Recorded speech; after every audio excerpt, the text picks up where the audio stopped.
Fabien Desbruyères, je suis système ingénieur chez Cyberizon. Je vais vous présenter d'abord la société, vous présenter un peu qui on est, pourquoi on est là, comment on y est arrivé. Et ensuite, je passerai sur une démonstration à peu près une dizaine de minutes, vous présenter notre approche XDR, comment on arrive à combattre les menaces aujourd'hui, non plus en se focalisant uniquement sur de la donnée EDR, mais en élargissant le spectre et en collectant une multitude de data. Donc Cyberizon, c'est une société qui a été créée en 2012. Aujourd'hui, on est à peu près 1000 employés sur le globe. En France, on est une vingtaine de personnes. Moi, je fais partie des équipes ingénieurs avant-vente, mais on a différents types d'équipes, que ce soit du support, du threat hunting, du TAM, des commerciaux, basés en France. Donc une vingtaine de personnes réparties un peu partout. Moi, pour ma part, je viens de Toulouse. Donc l'accent, il est de là-bas. S'il y a des problèmes de compréhension, il ne faudra pas m'en vouloir. Donc ensuite, on a 3 SOC. 3 SOC qui sont disposés sur le globe, histoire de pouvoir faire du follow the sun. 3 SOC sur lesquels on va proposer des services à nos clients, des services de type MDR, des services de threat hunting, d'incident response, d'audit aussi, d'audit suite à compromission, histoire de pouvoir vous donner un peu un état des lieux, de comprendre ce qui s'est passé. Donc voilà, des équipes qui vont pouvoir opérer tout ça en 24/7 sur l'ensemble des SOC présents chez Cyberizon. En termes de déploiement, aujourd'hui, donc notre ADN chez nous, c'est l'EDR. Hein. On vient de l'EDR, c'est vraiment notre cœur de métier initial. Et en termes de déploiement, on a une capacité aujourd'hui de traiter les petites entreprises comme les grandes. Aujourd'hui, vous voyez, notre plus gros client dispose de plus de 500 000 endpoints déployés. On a une approche à la fois cloud et on-premise. Donc la capacité aussi à pouvoir déployer une infrastructure totalement sur vos sites, sur vos data centers, de telle sorte à pouvoir manager vos data et ne pas être dépendant d'un cloud provider. Concernant un peu le travail, notre satisfaction derrière, hein, cette année on a fait partie des leaders du Magic Quadrant EPP. Donc c'est un peu une fierté. Après une deuxième participation, arriver au statut de leader, pour nous c'est le travail qui a été fait depuis ces 10 années de création de Cyberizon. Également sur le MITRE, aujourd'hui on arrive à une capacité de détection et de visibilité proche de 100% sur les derniers tests MITRE. On le verra dans la démonstration également. Toute la partie MITRE, on a essayé de la populer aussi à notre approche XDR. Donc vous verrez, on est très poussé là-dessus sur la visibilité MITRE. Qu'est-ce qui a fait que Cyberizon a voulu un peu changer la donne ? Aujourd'hui, le constat il est plutôt simple. Hein. On se retrouve avec une multitude d'alertes. Les SOC analystes aujourd'hui sont envahis d'alertes qui proviennent du firewall, de la messagerie, du endpoint, enfin voilà, différents types de solutions qui vont générer de l'alerting. Le problème dans ces alertes, c'est que généralement, la plupart, en tout cas une grosse majorité de ces alertes-là, sont mal compris, sont pas légitimes, nécessitent du travail pour les comprendre, les enrichir, et puis derrière pour pouvoir prendre des actions. Donc pour nous, l'alerting, il était un peu has-been dans le sens où ça ne permettait pas d'être efficient dans le travail au quotidien d'un SOC analyste. Ce qu'on a essayé de faire chez Cyberizon, du coup, c'est passer sur une approche plutôt basée sur l'opérationnel. D'accord ? Donc baser notre recherche sur la mise en avant d'une opération malicieuse sur le réseau. Comment on arrive à ça aujourd'hui chez Cyberizon ? C'est déjà par rapport à ce qu'on a fait pour le travail MITRE, avoir cette capacité à fournir une protection de l'ordre de 100% sur l'ensemble des périmètres couverts. Une capacité de détection aussi en temps réel, ça aussi c'est une des forces de la plateforme, hein, de fournir l'analyste du temps réel sur les modèles de détection qu'on va mettre en place. Et puis d'offrir cette visibilité aussi proche du 100% lorsqu'on est couplé au fragment MITRE. En parallèle à tout ça, il y a cette logique de consolidation. Hein. On reçoit beaucoup d'alertes. Nous, ce qu'on ne veut pas, c'est justement fournir de l'alerte unitaire aux analystes. L'objectif pour nous est de fournir quelque chose qui soit enrichi, qui soit compris, corrélé, et de fournir tout ça à l'analyste en un seul point de vue depuis notre interface graphique. Également, le timeline. Pour nous, c'est important que l'analyste puisse comprendre ce qui s'est passé au travers du temps. Donc, on va fournir de la rétention par défaut sur la plateforme qui va être l'ordre d'une année pour permettre de comprendre ce qui s'est passé et de venir rajouter comme ça au fil du temps d'une opération malicieuse toute la data qui aura été collectée par la plateforme et de fournir cette visibilité à l'analyste sur du long terme. Et puis, dernier point, une chose importante, c'est la remédiation. Avoir une plateforme qui détecte, c'est bien. Avoir une plateforme qui remédie, c'est encore mieux. Et l'idée derrière tout ça, on le verra pendant la démo, c'est d'avoir une plateforme qui soit en capacité de fournir des actions de remédiation, des recommandations aussi de remédiation, parce qu'on va s'interfacer avec différents systèmes. qu'on ne maîtrise pas forcément hein, en capacité de remédiation. Mais du coup, la plateforme va être quand même en capacité de vous fournir les éléments de vous dire là, ce que j'ai vu, il faudrait le remédier de telle manière. Donc, quand on va pouvoir remédier, on le fera, on le verra dans la démonstration. Si on n'est pas en capacité de fournir une remédiation automatisée, on va fournir en tout cas du conseil à l'analyste lui permettant de dire voilà, il faut faire ça comme action pour remédier à l'opération malicieuse. Qu'est-ce que le MALOP chez nous hein? Donc le MALOP, c'est ce que nous on traduit comme l'opération malicieuse. C'est vraiment la donnée finale qu'on restitue à l'analyste pour comprendre ce qui s'est passé. En 3 concepts, le MALOP, c'est fourniture d'une histoire. Ce qu'on veut, c'est donner à l'analyste une visibilité complète de ce qui s'est passé. Donc, on va lui raconter l'histoire de l'attaque. Pour ça, ça va nous permettre de réduire le temps de détection. Deuxièmement, c'est la corrélation. C'est avoir un data lake unique qui sont en capacité de collecter toute la data qui nous provient aussi bien de ZDR, notre DR, les EDR tiers, mais également de tout l'écosystème environnant. Les firewalls, les gestions d'identité, les annuaires, etc. Tout ça, cette data, on va la corréler, on va la prendre sur notre data lake. Et puis derrière, on va avoir de l'intelligence artificielle qui va travailler pour nous et qui va mettre en avant toute cette donnée malicieuse. Et la dernière chose, donc ce que j'ai expliqué, la partie remédiation, toute cette partie recommandation de remédiation, comment la plateforme arrive à fournir la remédiation, automatisée ou pas, à l'analyste final. Rapidement, il faut comprendre comment on travaille au sein de la plateforme. On va retrouver en bas de cette pyramide ici, toute la donnée qu'on va collecter. Donc vous voyez, on a différentes familles, que ce soit de l'identité, du endpoint, de la donnée qui provient des environnements de cloud, des différents environnements de workspace, Office 365, G Suite, etc. Du réseau, les firewalls, les proxys. Donc toute cette data, on va la prendre et on va la gérer dans notre plateforme. On va également y gérer de la data qui peut provenir de notre propre DR. Et tout ça, on va faire un genre de réseau neuronal en fait. On va tout corréler dans une graph database de telle sorte à pouvoir faire ressortir de tout ça des éléments, des signaux faibles, de mettre en avant des choses qui nous permettent de comprendre ce qui est en train de se passer. Et donc, au sein de ce database, en fait, on va corréler toute cette data-là. Et c'est une base de données relationnelle. On va corréler toute cette donnée-là et on faire ressortir tous les éléments qui vont nous permettre, nous, de nous dire voilà, ce qu'on est en train d'observer sur le réseau, c'est bien quelque chose de malicieux. Et plutôt que de procéder du coup en mode alerting à chaque fois qu'on voit quelque chose qui paraît illégitime, balancer une alerte, non. Ce qu'on va faire, c'est corréler cet ensemble d'alertes, les comprendre, les enrichir et ne restituer à l'analyste que lorsque vraiment on a quelque chose de concret qui se passe sur le réseau. Et c'est à ce moment-là que du coup à l'analyste on va fournir ce qu'on appelle chez nous le MALOP et qu'on va voir dans la démonstration qui suit. La donnée qu'on ingère, ici on va retrouver, donc sans vouloir faire de jaloux, mais on va essayer de retrouver un peu les familles de produits qu'on ingère aujourd'hui dans la plateforme nativement.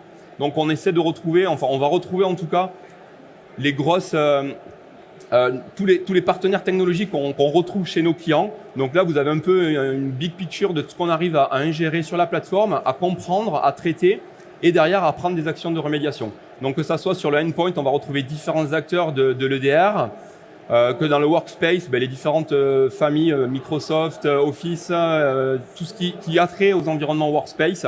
À Identity, donc ça c'est tout ce qui va être gestion de l'utilisateur, gestion de l'utilisateur, des bases de données utilisateurs, tout ce qui va se passer dans les environnements cloud également. On va collecter toute cette data-là. Et puis sur le réseau, pareil, tout ce qui vient de tous les partenaires, Fortinet, Palo Alto, Checkpoint, Cisco, etc. Et j'en passe, là c'est vraiment un spectre large, mais voilà. On va collecter toutes ces données-là et on va les ingérer dans la plateforme et les comprendre et fournir à l'analyste une restitution. Dernier petit slide, parce que pour moi il a de l'importance et on le retrouve chez nos clients. On a jusqu'à présent eu de très bons résultats sur le MITRE, sur la partie EDR. On a souhaité continuer à donner cette visibilité MITRE dans notre approche XDR. Donc la matrice qu'on peut retrouver sur Tidal par exemple, de notre couverture MITRE EDR, on l'a étendu et on va le retrouver dans la démonstration sur la plateforme. On a étendu tout ça, tout ce qu'on est capable d'ingérer d'un point de vue XDR et le traduire, le restituer à l'analyste. Et comme ça, l'analyste va également pouvoir, s'il le souhaite, effectuer des recherches sur des techniques MITRE spécifiques pour mettre en avant, voilà, j'ai un point névralgique à ce niveau-là. Je veux comprendre ce qui se passe sur une technique MITRE bien identifiée. On va pouvoir requêter la plateforme dans ce sens-là. Je vais passer sur la démonstration. Du coup, donc là, on est sur une plateforme dans le cloud. Je ne sais pas si la résolution est bien, mais donc là, on est sur le dashboard sur lequel on va récupérer donc la donnée, des métriques pour mettre en avant un peu à l'analyste directement une visibilité de compréhension de ce qui est en train de se passer. On va retrouver à ce niveau-là à chaque fois toute la partie technique Mitre et tactique Mitre qui sont présentes, qui ont été vues par la plateforme, qui n'ont pas forcément généré d'alerting, mais par contre qui ont été aperçues et qui derrière peut-être vont faire partie d'une opération malicieuse qu'on va retrouver dans la partie Malop. On a également une visibilité sur le volume de data qui est ingéré, de telle sorte à pouvoir effectuer un suivi de ce qui se passe en termes des intégrations que vous aurez intégrées à la plateforme. On va aller sur un petit Malop maintenant pour prendre un cas d'usage.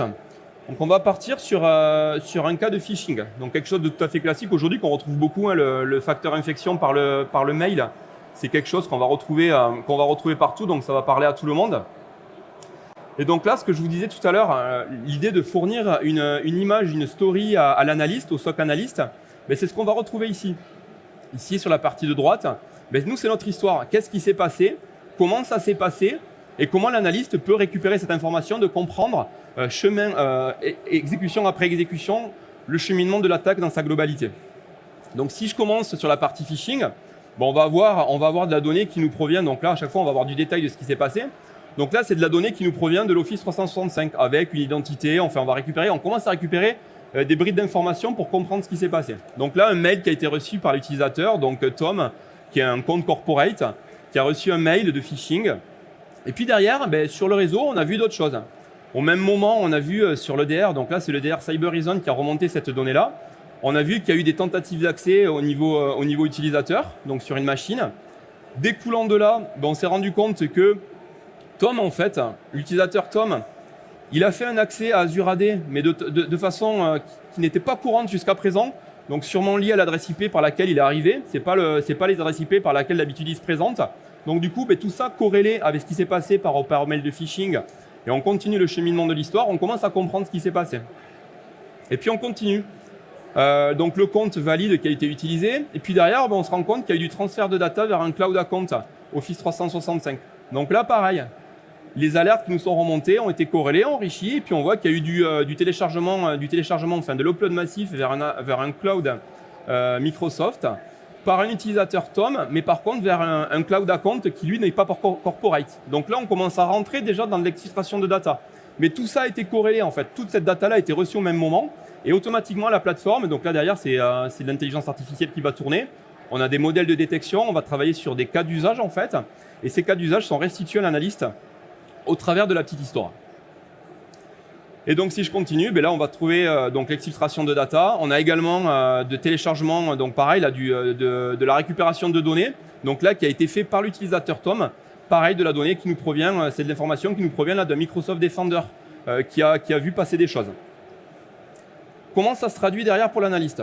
Il va retrouver sur cette partie droite, alors gauche pardon, désolé, sur la partie gauche, on va retrouver un descriptif de ce qui est en train de se passer pour que lui, dans sa compréhension, il ait rapidement voilà, un analyste, ce qu'il faut savoir aussi, c'est qu'il y a beaucoup de consoles. Donc, il a plein de choses à voir. D'accord? Là, nous, ce qui est important et ce qu'on essaye de mettre à chaque fois en avant, c'est la simplicité de l'usage de la console.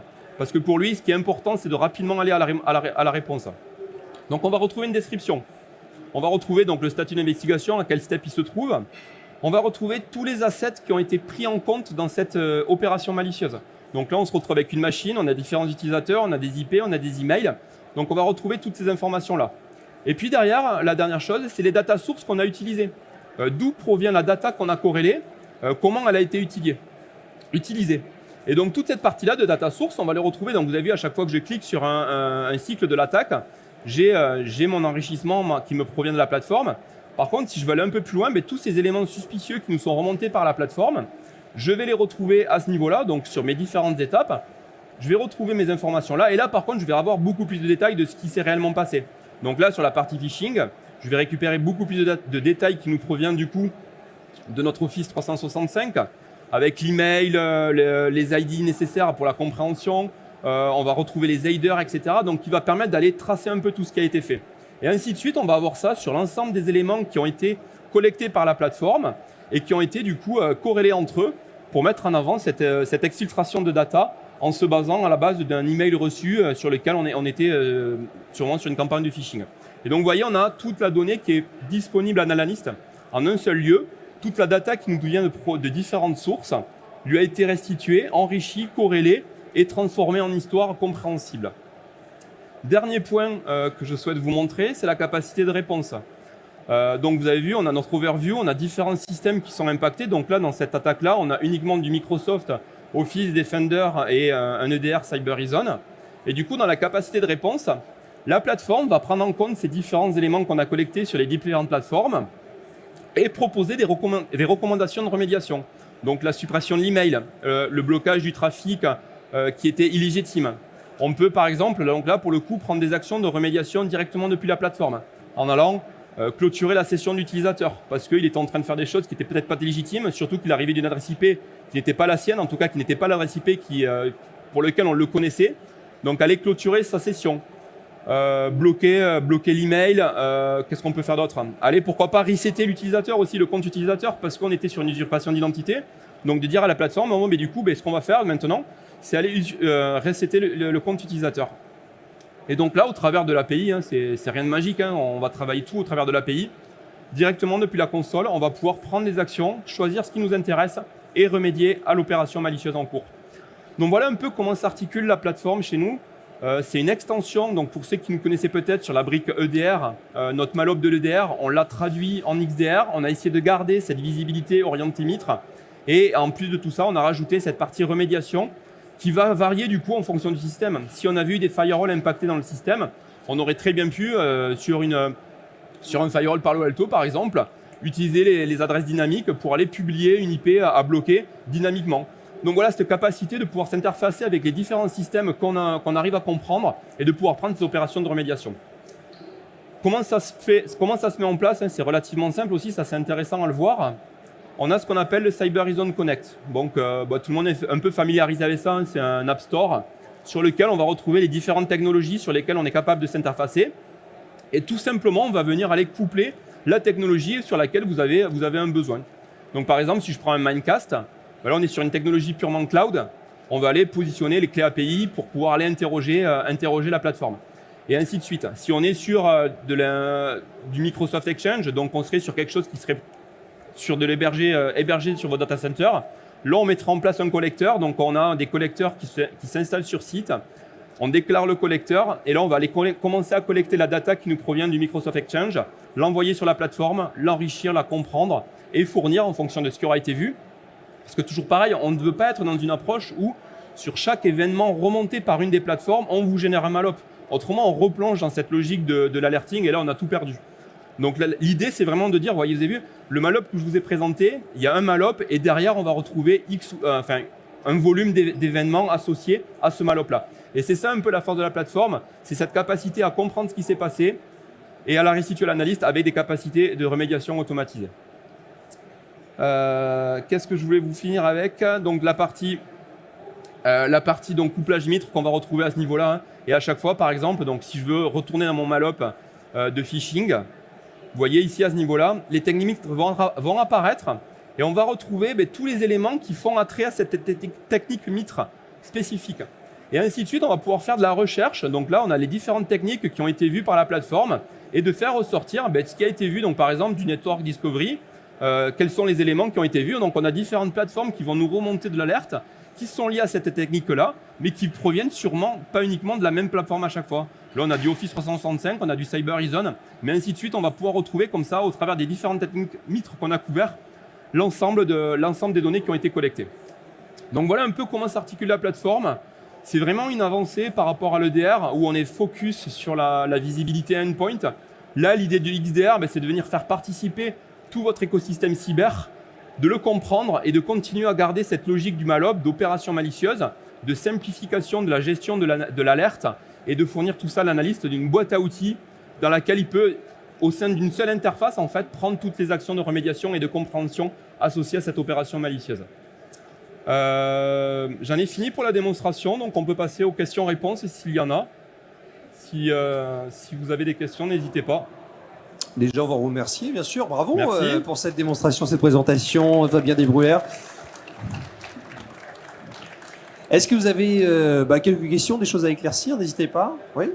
Non? Attends, j'ai cru une main levée. Ah là-bas, oui. J'arrive tout de suite. Là.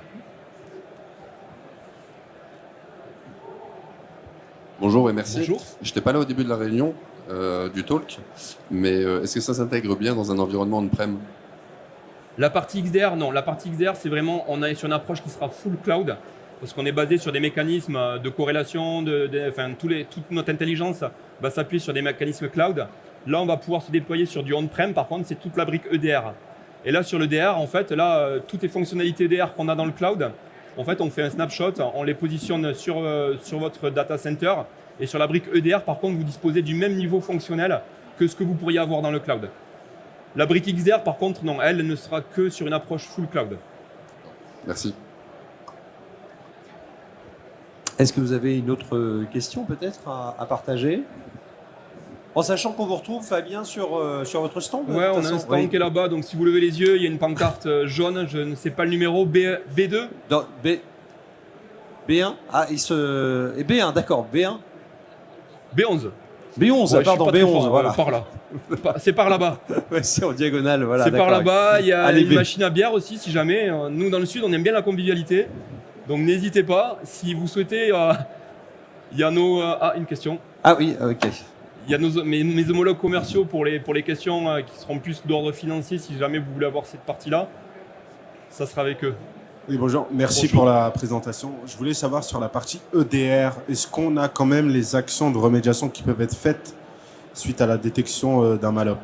Ouais.